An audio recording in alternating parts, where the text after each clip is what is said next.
Okay, so at least you have a basic idea what EGR is. Yeah. And I mean, what they talked about is basically how it works and the purpose of it. So, should be on 996. And we'll go through this and go through our purpose and function of it, strategies to monitor the diagnostics of it. The computer can constantly runs diagnostic checks on every emission system to make sure it's working. If it doesn't work, obviously your malfunction indicator light or your check engine light's going to come on to let you know something's wrong, needs to be repaired, okay? And like every other part on the car, not everyone works the same, so it can't just say, this is what it is, this is how it works, and that's that. Unfortunately, it just doesn't work that way with cars. They all do the same thing, but they do it sometimes in a little bit different way. Same with monitoring the system and how it performs, okay?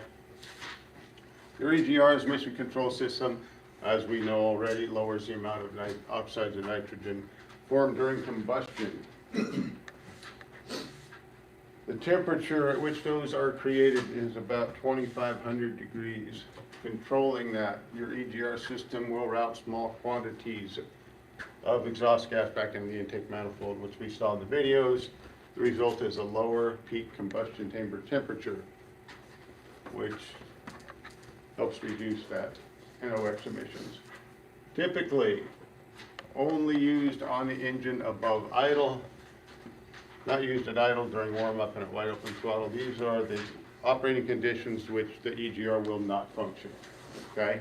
It will never function at idle or when the engine's cold or at wide open throttle. Just not needed then. If the EGR happens to not be working properly, let's say it's not sealing and it's allowing a little bit of exhaust gas flow at idle, the engine is going to stumble, it's going to stall maybe, okay, it creates all kinds of problems. Definitely don't want it at idle. Okay, like I talked about before, different types. Positive and negative back pressure, and those are exactly what you see here. Exactly what you would guess it is. Positive back pressure requires a positive back pressure in the exhaust system, and negative back pressure reacts to a lower, the low pressure pulse created by the exhaust valve during the closing of a small internal valve, which allows the EGR to be opened by vacuum. Most are computer controlled. In fact, pretty much all of them are since 81. Some of them will have sensors to tell the PCM, is the EGR valve opening and how much? Just a feedback sensor, okay? Potentiometer typically. Digital EGR valves, they'll have 3 solenoids. Each one of those is a little different size. They can produce 7 different flow rates in those particular EGR valves, depending on which one's open and how much. A linear EGR valve is pulse width modulated solenoid, precisely regulates exhaust gas flow. A feedback potentiometer lets the PCM know the actual position of the valve. So you can get a trouble code for EGR valve position incorrect based on engine operating conditions. Your oxides of nitrogen, that's that red-brown haze that often hangs over big cities. The view from the air, obviously. Okay, so when the EGR valve opens, exhaust gas flows through the valve into the passages in the intake manifold, as you can see through here. Exhaust port. When the valve opens, it will allow a little bit of exhaust gas back into the intake.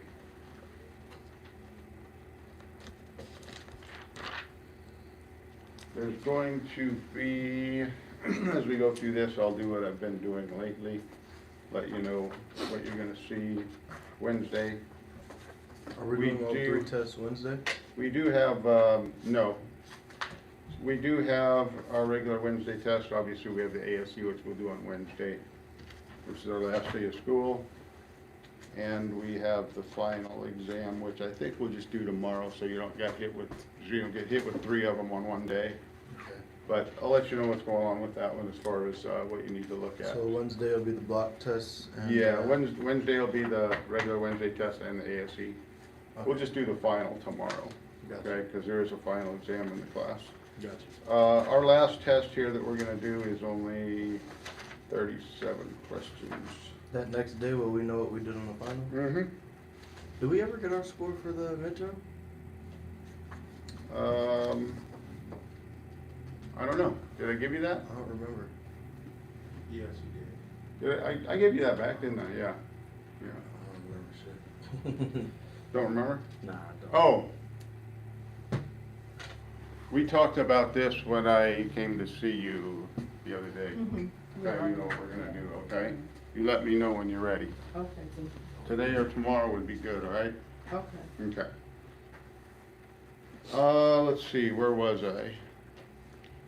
We got this, which we will do Wednesday. So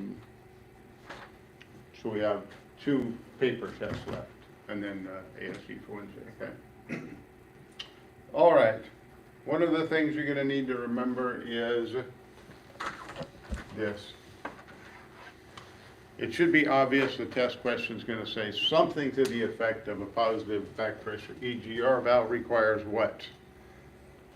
And what's it going to require? Exhaust gas. Positive back pressure. That's going to be one of the choices. Okay? Positive back pressure EGR requires positive back pressure and exhaust. All right? Okay. This is an older vacuum operated EGR valve, but it is controlled by the PCM. This is your control solenoid. The PCM will tell the EGR valve when it needs to open. So it will open the solenoid and just allow vacuum to flow from the intake manifold to the valve to open it. Pretty simple system. No feedback sensor on that one. This one actually has a position sensor to let the PCM know is the EGR valve opening and how much is it opening. That is what they call the digital EGR valve. That one's going to have 3 different solenoids, and each one of those is a different size opening. That's the one we talked about a little bit ago. We give you 7 different flow rates. This was pretty popular. They used this for quite a while on GM cars.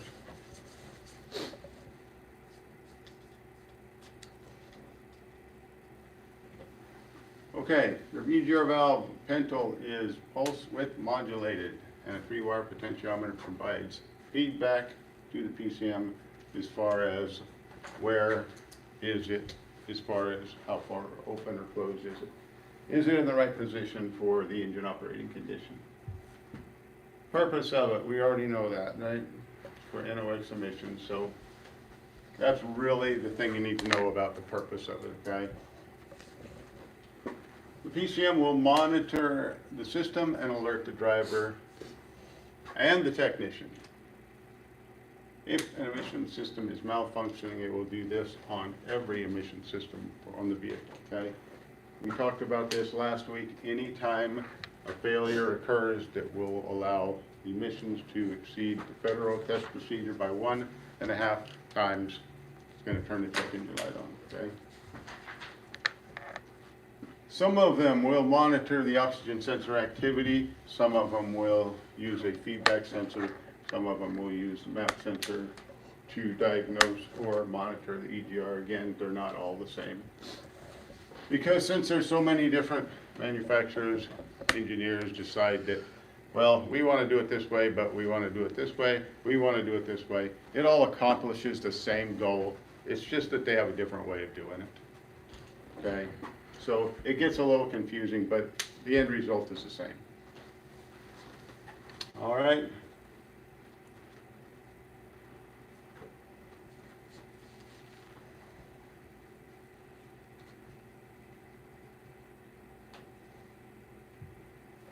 This is just a basic diagram of what it looks like. Somewhere in the exhaust is going to have a passage to the EGR valve, okay? And then that has a passage to the intake so that when this opens, it will draw just a little bit of the exhaust gas back into the cylinder.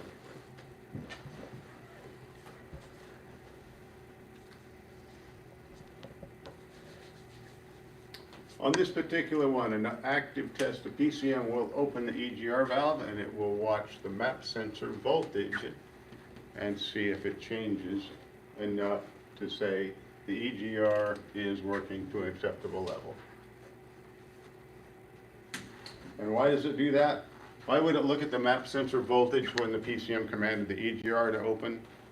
Because the vacuum in the intake manifold is going to change because the engine is going to change its operating characteristics just slightly.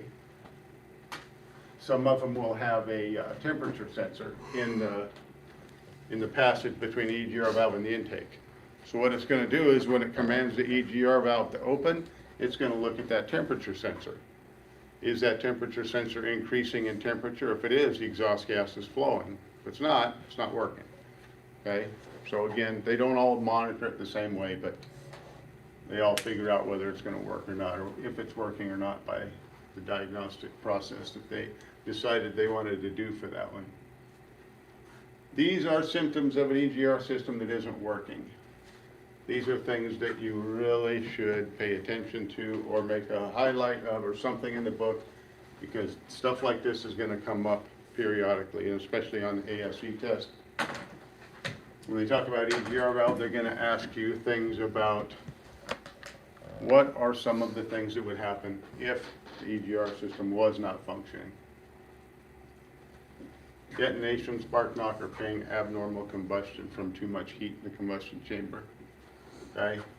Obviously NOx emissions, which you're not going to be able to see or feel or anything like that, but this is what happens.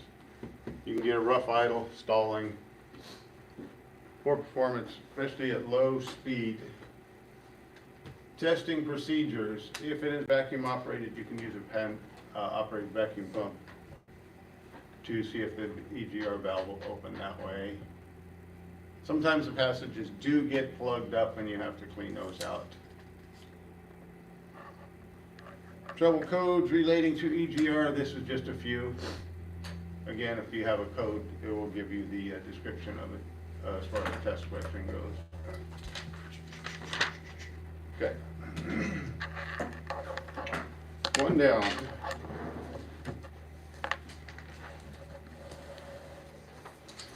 Should we know the snake trip? No, all that is just a tool to clean out EGR passages. Oh, Yeah. Because you run an exhaust gas through there and sometimes it just gets carboned up, and sometimes after years and lots of miles, those passages will actually just get carboned up so bad that it doesn't allow flow anymore. So, yeah. You don't have to worry too much about that. It's just a way to clean it out. okay, but we do need to know that the engine vacuum at idle should be between 17 and 21. That is a normal idle vacuum. Yeah, we should have known that from a long time ago. 17 and 21 inches of vacuum is normal at idle.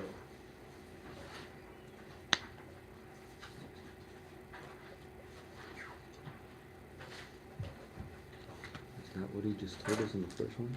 Positive back pressure.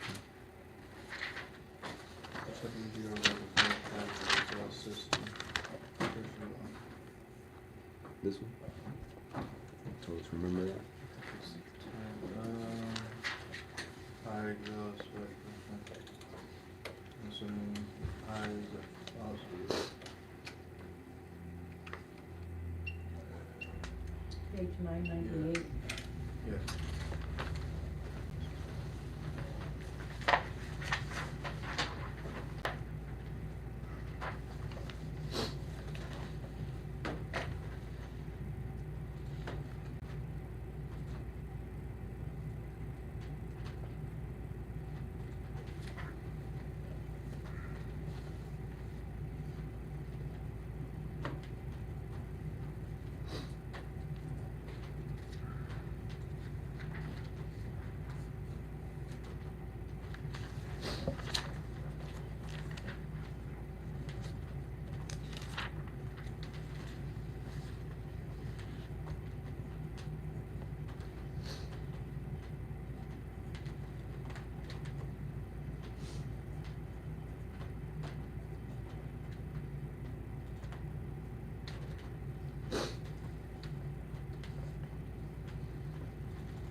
Question one is the question I told you you might see, but it should be pretty obvious what the answer to that is.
Isn't it all of them except B? No, rough idle installing, that would be for, if the valve, if it was open. EGR valve is stuck open, partially open. Rough idle, poor performance, Or you- so it'd be A. You got A, I got Excess. D. It would be, poor performance would be for, if the valve was stuck open, this is blocked. if the EGR was, oh yeah, I see, it's stuck Yeah, open. it wouldn't be B either, because it's excessive, NOx, not reduced. So it's A? Yeah.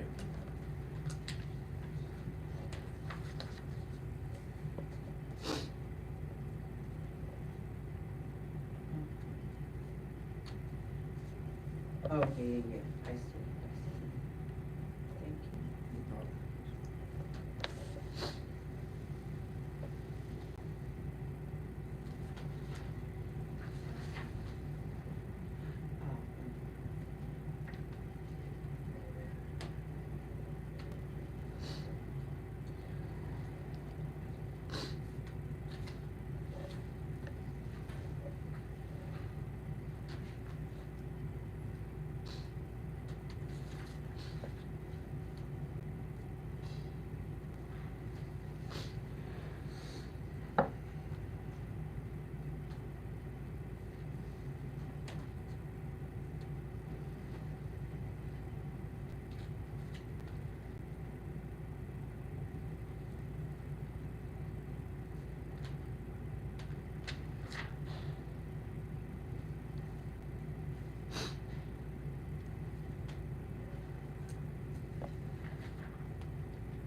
done with those? Yes. Okay. All right. Looks like the first three of these questions you would want to pay attention to, if you know what I mean. Got you. Okay? So number one is A. Number one is A, yeah, it should be pretty obvious. It Alright. requires positive back pressure, then it's a positive back pressure, right? Okay, if you Number manually open an EGR valve vacuum pump, what happens? It's rough idle stops. Is that a true statement? Yes. Yes, it is, okay. Number 3, at about what temperature does oxygen combine with the nitrogen in the air to form NOx? D, 2,500 degrees. 2,500 degrees, okay. Number 4, which of the following is something A. Where are we at for? Yeah. Which of the following symptoms of EGR valve?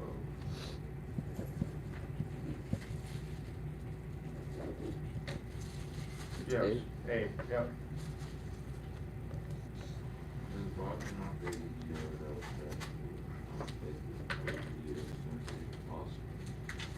Of course it is, yeah.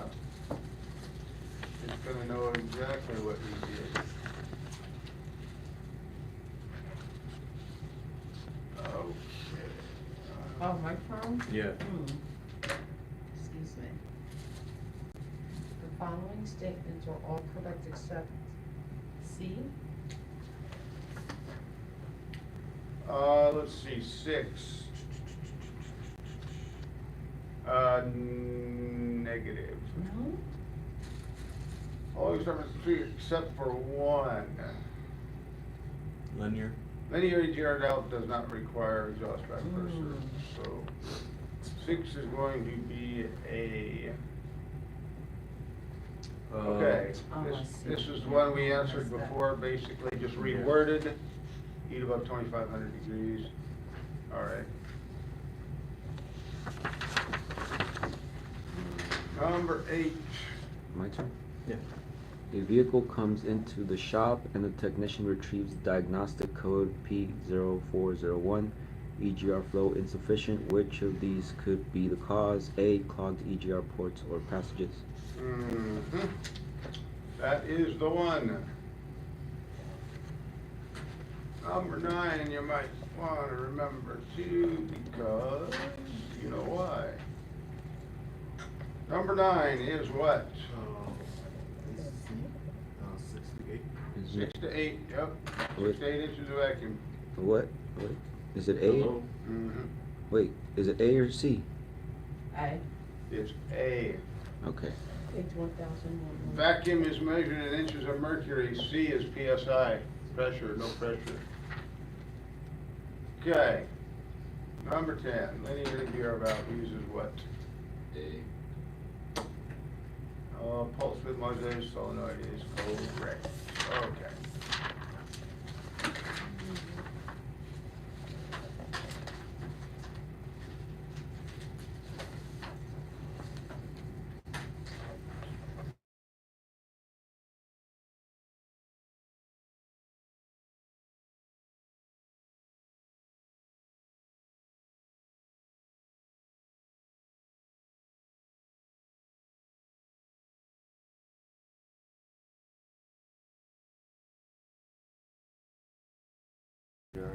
Technician be only. I see. Should be both of It these. doesn't guys. say clogged in the Yeah. thing. 401, right? 401. Well, it says the EGR would be the Oh. cause.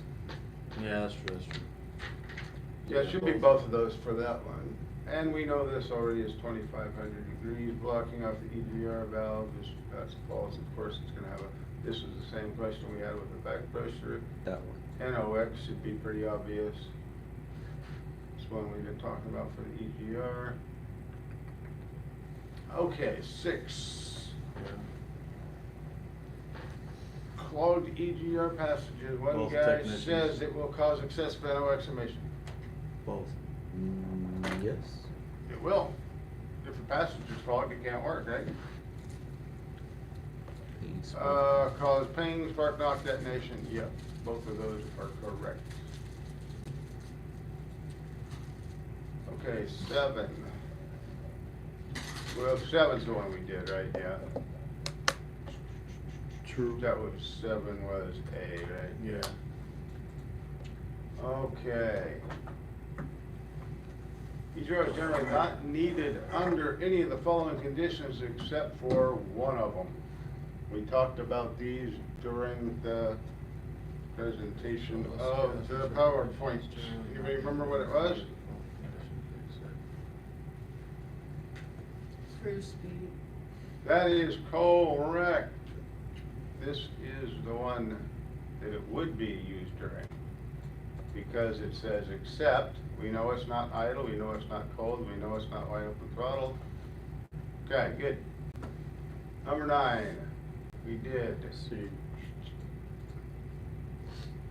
And a typical Attention. EGR pintle position sensor is what type of sensor? Yeah, right here, okay, all right. All right, any questions about EGR before we move to the next one? No.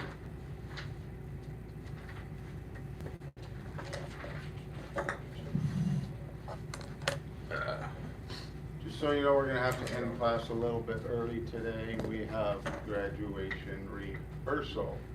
We have graduation rehearsal? Not you, but me and the Staff. show. What time Yeah, are we gonna be out of here? so I'm gonna have to turn you guys loose early today. We're probably gonna take lunch at 11 instead of 11:30. Probably be out of here by 1 o'clock, okay? Right. Oh, that is good. All right, young. I don't know why. It's not, She- why couldn't they she- do it Thursday? Well, Why do you need a rehearsal for graduation? we do You it just stand every there. single time. You guys just stand there and agree? We do it every time. Or do you guys Because walk up to the podium? instead of just doing it the same way every time, Janet has to always, run the show and, whatever. The other thing is, why would you do it at 1 o'clock when you know there's class going on? Why don't you just do it at 2 or 3 or whatever, right? But anyway, Question. we'll have plenty of time anyway, but When we do the graduation, do you go up there and like call us up or does yes, somebody else? I will. Oh, Mhm, okay. mhm. Make sure you put cool dude. Say cool dude. Okay, I will. He's a cool dude. So when you guys get here, make sure you're here at 10:30, right? Because graduation is at 11. Where- So we'll have a little run through when you guys get here. I'll let you know what order to line up in, where to sit, and exactly what's gonna happen, okay? Okay. So Do we Is it meet here? alphabetical order? I'll be calling you in alphabetical order, yes. By last name or first name? Last Last name. name, yeah. I'm always last. What's your last name? Walker. Yeah, she's always last. Wilson. Uh, I'm always finally, I'm last. not last. Actually, you won't be Always last. Who's last? Okay. Who's Do we meet here in this room? No, downstairs. Okay, just walk in and meet Mhm, there. yep, Okay. mhm. You'll see Sicilian. everybody there. What's your last name? Thompson. Johnson. Oh, Johnson's right here. Mm-hmm. Not sure, what's your last name? And we have an H over there, and then we have L and, what's his name? I think you're last. I'm pretty sure I'm last. What the heck's his name? Terrence. What is his last name? Terrence, yeah. I don't mind being last, I'm used to it. But hey, save your best for last. Also over here on the floor. Throw some water on you. Throw some water on there. Yeah. Oh, yeah. All right, He's Terrence. He's a T. Thank you. No problem. Yeah, Just got my germs not off in of it. this floor. Oh, definitely. If I was at home, Yes. Are there any people that live in here slept on these floors? Oh, there's never such a piece of food on this floor. Okay, any questions on the EGR before we move on? Is there any questions in the book that we want to cover? I got a question. 1 we did, 2 we did what? What I gotta do to bypass it so when I get my OBD, it's not gonna say anything's wrong with What do you gotta do to bypass it? it. Yeah, so when I go get, I don't know, when I do my car, if for some reason it's not gonna pass smog, I take it up there. What I gotta do to make it pass smog? What kind of car is it? Oh, I don't got it yet, but what I'm hoping to get. Oh, Well- The E46. well, if it's 96 or newer, if the check engine light is not on, and all the emissions monitors have run and passed, it will pass. So, what do you need to do to disable something and still have it fly? Have it reprogrammed so that PCM doesn't look for that. You can't set a trouble code for it if it doesn't look for it. Gotcha. So people who do programming can do delete, but again, it's not legal. And I'm not telling you to do it, I'm just telling you it can be done. Anything can be done. Okay. What's 3? What's number 3? 3 is C. And 4 is both? 4 is NOx or both? B. just B, yeah, NOx, yeah. Doing a, race? Yeah. But BD2 regulations require that the EGR system be tested. Definition A says the PCM can monitor the recommended position of the EGR valve to determine if it is functioning correctly. Technician B says that the PCM can open the EGR valve and monitor for a change in the MAP sensor or oxygen sensor reading to detect if the system is functioning correctly. Which technician is correct?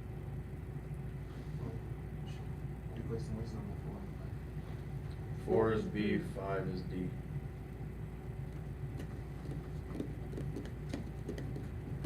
Both? Mm-hmm. Is both of them for 6? I think we did 7, right? Yeah, that's both. Both of them, yeah. EGR valve that is partially And- stuck open. 8 is A, Partially. 9 is C. 8 is A, yeah. 9 is C. That one should be And B only. 10 is C also. Tennessee? Mm-hmm. Tennessee. Yes. Technician A says that effective EGR valve. Oh, yeah. Okay, so the next chapter combines 2 systems. Positive crankcase ventilation. PCV, positive crankcase ventilation, which we talked about before, it's just what the system that allows the crankcase to breathe, because remember, it has to breathe, otherwise it gets mad and starts causing oil leaks and stuff like that. The other one is what they call SAI, or secondary air injection. Not all vehicles have that, okay? Every vehicle is going to have some sort of PCV system, okay, to vent the crankcase.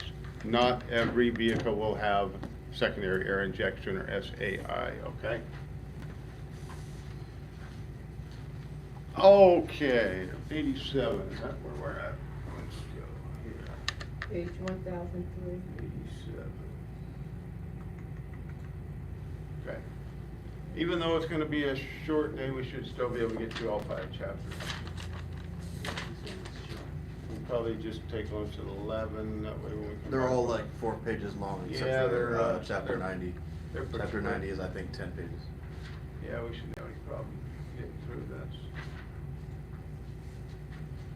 Where are we at, 87? Yes. Yeah.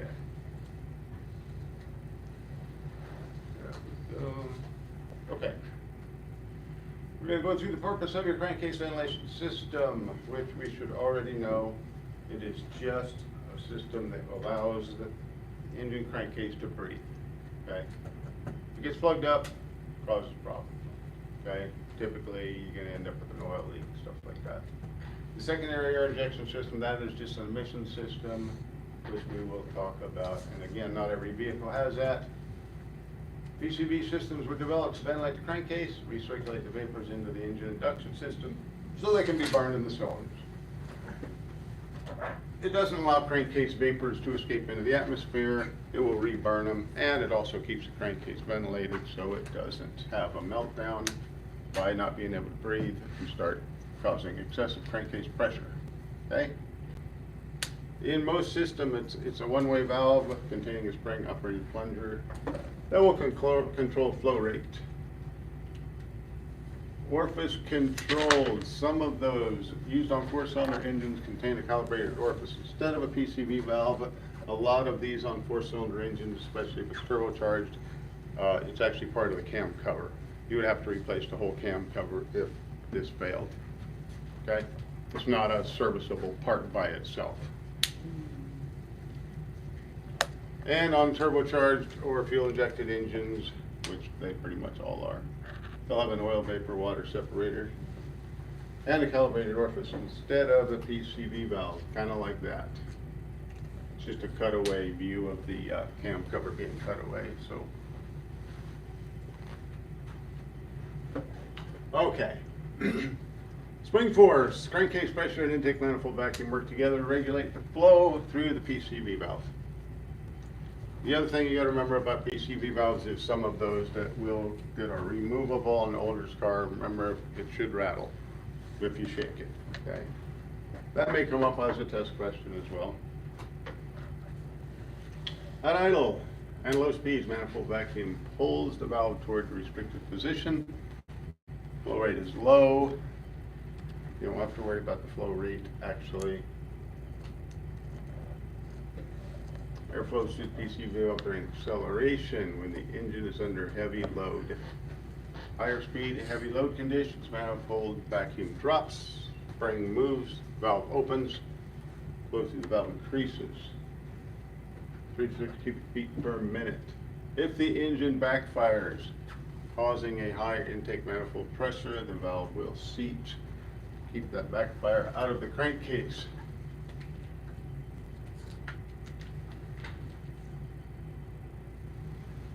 And where do those blow-by gases come from? That's what this controls, right? Keeps the crankcase ventilated.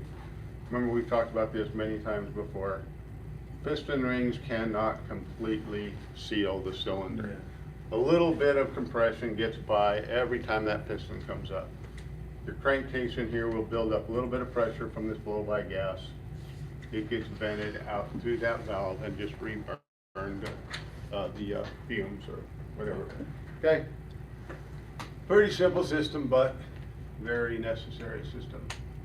Symptoms of a problem with that could be excessive oil consumption, oil leaks, oil in the air filter housing, rough or unstable idle. Performance test on the system. Slight vacuum is created in the crankcase. If you measured it at the dipstick, it's also applied to other areas of the engine. So if your engine is idling and you pull the dipstick out just a little bit, it should want to like pull it back, okay? Because there should be just a slight vacuum in the crankcase, okay? If the PCV system is working. Slight vacuum. I saw that done the other day and I didn't understand what they were doing. Well, now you do. Mm-hmm. The rattle test. This is the vehicles that have a removable valve that's got a vacuum hose hooked to it. If it does not rattle, it is definitely bad. But on the other hand, if it does, doesn't mean it's good. So, it can get a little bit confusing, but so what you really got to remember is yes, it should rattle. But that doesn't necessarily mean it's good. But if it doesn't, it's for sure bad, okay? We're not gonna worry about the hard test. Let's see. Snapback test, Yeah, we don't have to worry about that. crankcase vacuum test. Yeah. I wouldn't worry about that. PCV monitor, Let's see, crankcase vacuum test. PCV system can be checked for weak vacuum. Dipstick. Yeah, they don't have water manometers anymore in the shops. I don't think I've ever seen one, but as far as the monitoring test, yeah, starting 2004, the system will monitor the performance of the PCV system as part of the OBD2 monitoring system. crankcase vacuum gauge. Normally you won't need a vacuum gauge to check that. Okay, this is an older V6 engine with an actual PCV valve that for some reason they decided they weren't gonna let you replace this. They riveted a hold down thing on there. So if you need a PCV valve in this particular, you have to replace the valve cover. It was interesting idea, I didn't understand that. Trouble codes related to PCV are going to deal with airflow, which are going to be the 100 series codes, possibly 500 for idle problem. Specified the carbon emissions. Okay, so that's pretty much it for your PCV. Secondary air injection. Again, not every car is going to have this. This system provides air necessary for the oxidation process, either at the exhaust manifold or inside the catalytic converter. What it will do is pull fresh air in through a filter, pump it under slight pressure to each exhaust port or to the catalytic converter. Air distribution manifolds and nozzles, depending on how it works, it will have an air manifold or it will distribute the air, the exhaust ports through passages in the cylinder head. And they will have check valves on them if it does have an air injection pump. It's just a one-way valve that will allow air to go to the exhaust but not come back to the pump. If it has a belt-driven air pump, it's going to be an older car. They don't use those anymore. Even if it does have secondary air injection, it's going to be an electric pump. Okay? Normally used during cold engine operation. That's a typical belt-driven air injection pump without the pulley on it.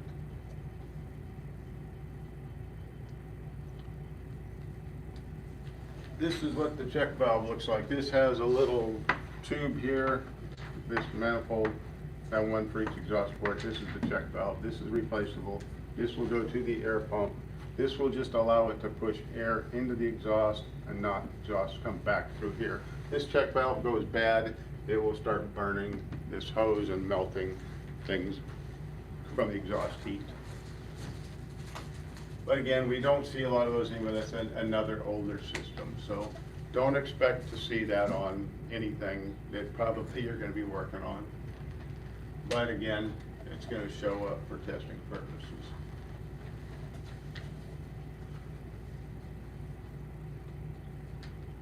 When the engine goes into closed loop, the air is directed to the catalytic converter.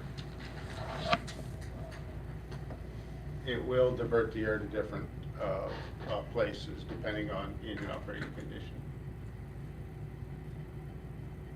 Typically cold is going to go to the exhaust manifold, closed loop to the catalytic converter.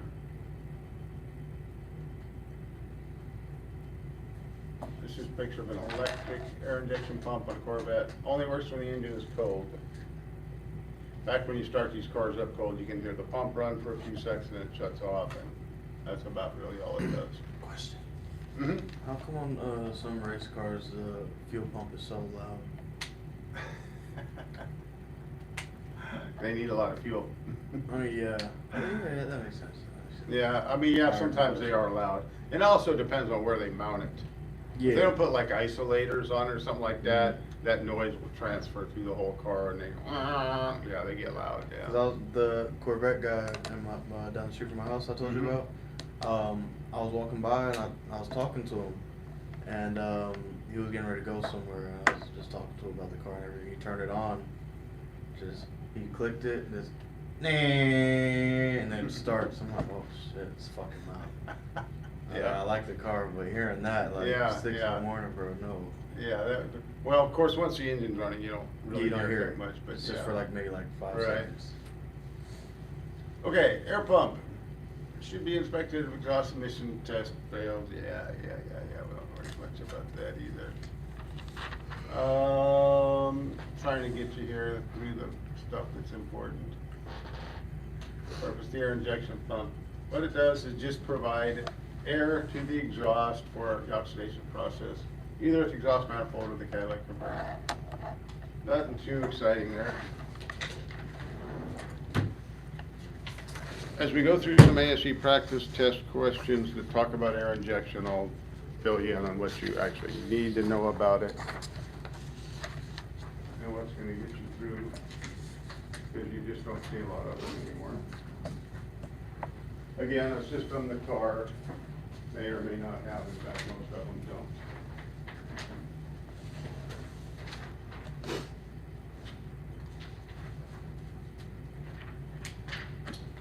There you go.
Well, I can't find it.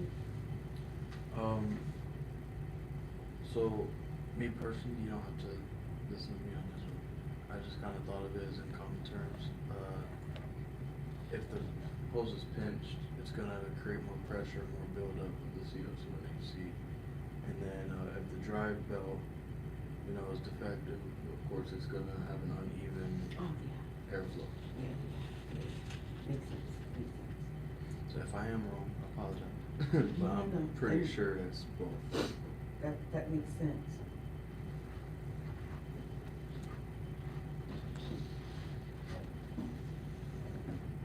Makes sense. Thank you.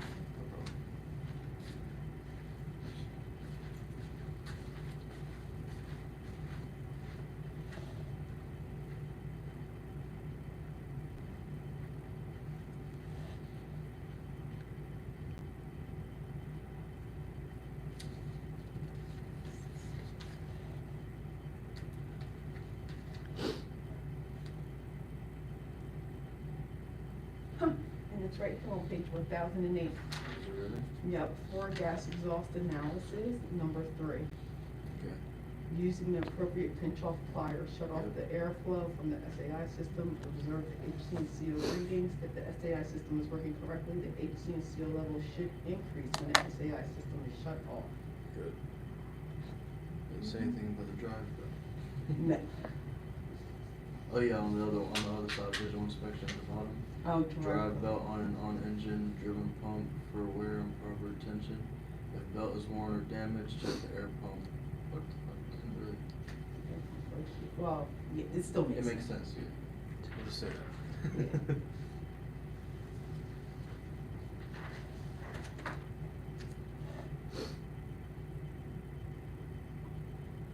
PCB system. Controls.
Is anybody at number 7 yet? I can't find it.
I'll just say fucking say both.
Hey, did we get our test back from last week?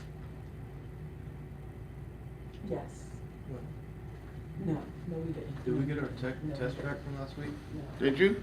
No. Yeah. No, you didn't, did you? No, can we check them out? Mm-hmm. I filed those already. I wonder why I didn't give them back to you first. Cause you don't like us? I guess so. I don't need I mine. guess so.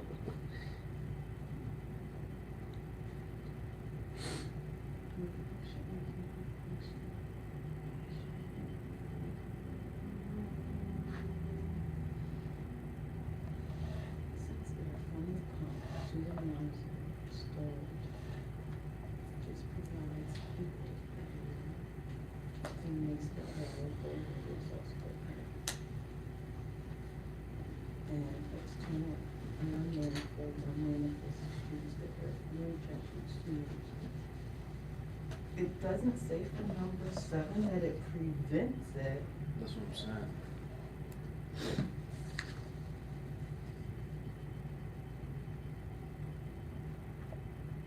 Yeah, no, it doesn't say. But it also anything says about- that it is used to bring in clean air. Yeah, So I would assume it's neither. check valves are used to keep the exhaust from entering.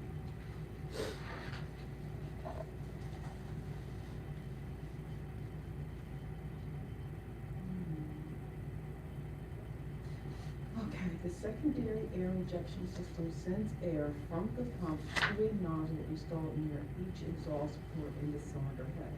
This provides equal air injection for the exhaust from each cylinder and makes it available at a point in the system where exhaust gases are the highest, okay? Air is delivered to the exhaust system in one of two ways.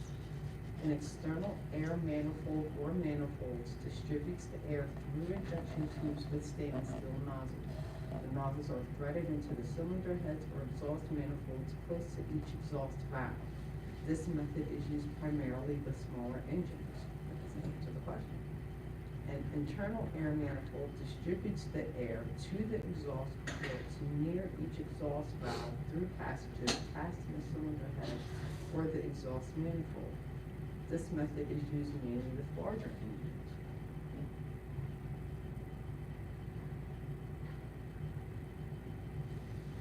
exhaust check valves.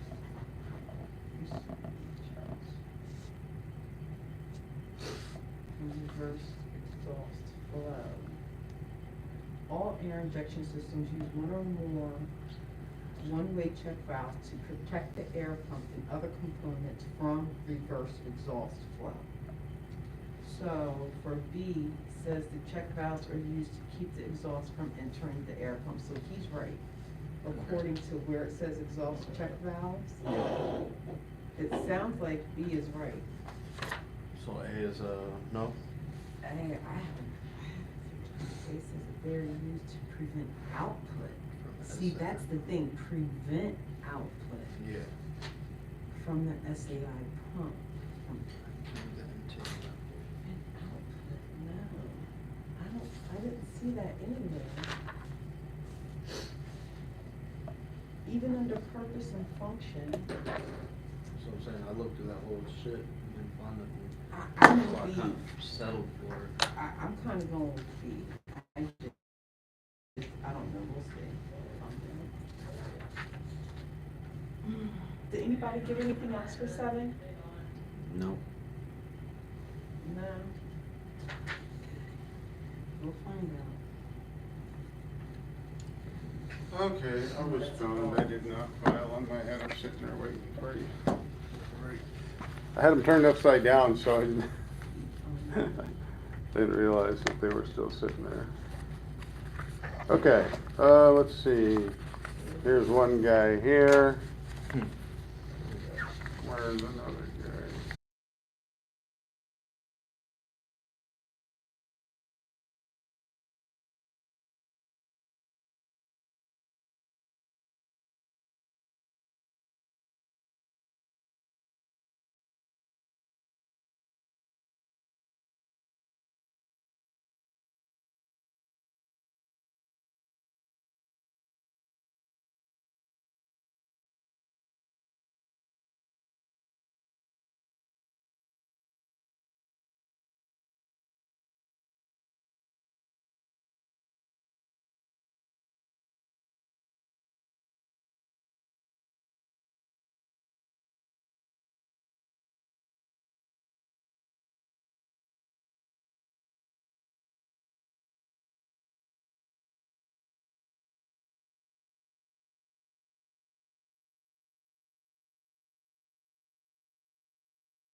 it is it just a couple of pieces of wire and the connectors, right? Okay. That's all it is. It's just a little connector. It plugs into the sensor. My price on it was $100 for $2 worth of wire and $100. Are you serious? That was my cost on it. $147 if you just walked in the door. Get what? I was so mad. For what? See, that's why I don't understand those prices. I was so mad. That doesn't make any sense. I almost walked out. I said, "Are you kidding me?" I said, $100 for this connector? He goes, Well, you can get it, aftermarket. "Well, I probably could have, but my air conditioner didn't work. It's 100 degrees outside." I wasn't gonna search around for it. I just said, just give me the damn thing. They had it in stock too. Did you Oh, give it to you? no, they had to order it, but it was next day. I got it the next morning, so I only had to drive around without air conditioning for one day, but. Just get the condenser from too. I got the condenser from O'Reilly. They had it in stock. The video Yeah. after we painted the car. So hitting that rock cost me $300. I did not see that. But, yeah, so anyway, to answer your question, I got it fixed, but it was a nightmare. Now, thinking back on it, I wish I hadn't unplugged that sensor. I wish I would have just taken it out of its little, where it clicks into the bumper fascia. And then I would have never unplugged it, and it would have still worked. There. Oh, really? But when I unplugged it, apparently it broke. Everything apart, get it Is- up front. anyway. The bottom, get the inside of the door. So it works now. Oh, wow. But it was a nightmare. Yeah, I remember I told you the whole story at Land Rover, didn't I? Yeah. Or at Audi, sorry. That's nice. I don't even think I showed you the steering wheel, Ron. Remember I told you we got a custom steering wheel with the boost gauge on it for the Oh. BMW? I didn't know you could use a steering wheel with a boost gauge.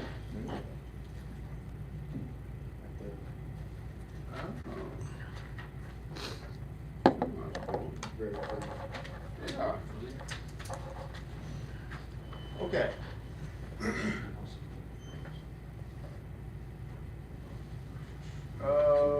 So we're on B, right? Yeah, okay.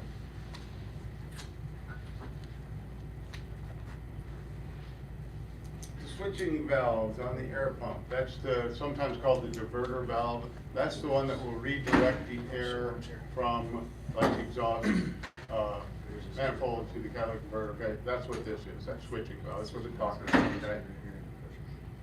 This may come up as an ASE question as well, because they like to talk about this for some reason. Okay, so those switching valves on the air pump have failed several times. Technician A says it's defective exhaust check valve could be the cause. Technician B says a leaking exhaust system at the muffler. That's kind of stupid. What would that have to do with it, right? Technician B is way out in left field. Yeah, the check valves are what would cause that, so that's gonna be A, right? Yeah. An electric, a secondary injection pump, this should be pretty obvious. PCM. If it's electric, it's controlled by the PCM, Mhm. okay? All engines equipped with PCV valve, we did that. What cars don't have a PCV valve?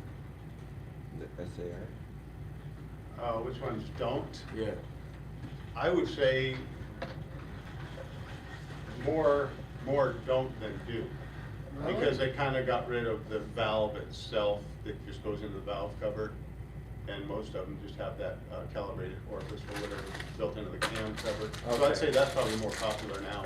Okay. Yeah, So would it be more like older cars? yeah. Okay. Yeah, absolutely. All the older ones did. They just kind of simplified. Right. Yeah. Got you. Number 4 is B. Okay, 4 is what? B? Baseball bat. Oh, yeah, that's right, we did that one. We did 5 too, right? We did Yeah. 6 followed by. We did 7. Doesn't look like there are any questions here, does it? D. When did they start monitoring the PCV system? In 2004? Mhm. How much of air needed by the engine to D. flow through the PC? Yeah. Up to 30. Yep, all right, you did good, all right. That one was like 70% everything we It was, yeah, like, damn, every one of those is a repeat. Now, are we doing break today or no? Do we need to do a break? I don't think It's that time, we can, well, yeah, we can do that, I guess. Let's just do 10 minutes there, we'll come back at 10:15, since we're gonna break for lunch at 11, so let's just do a quick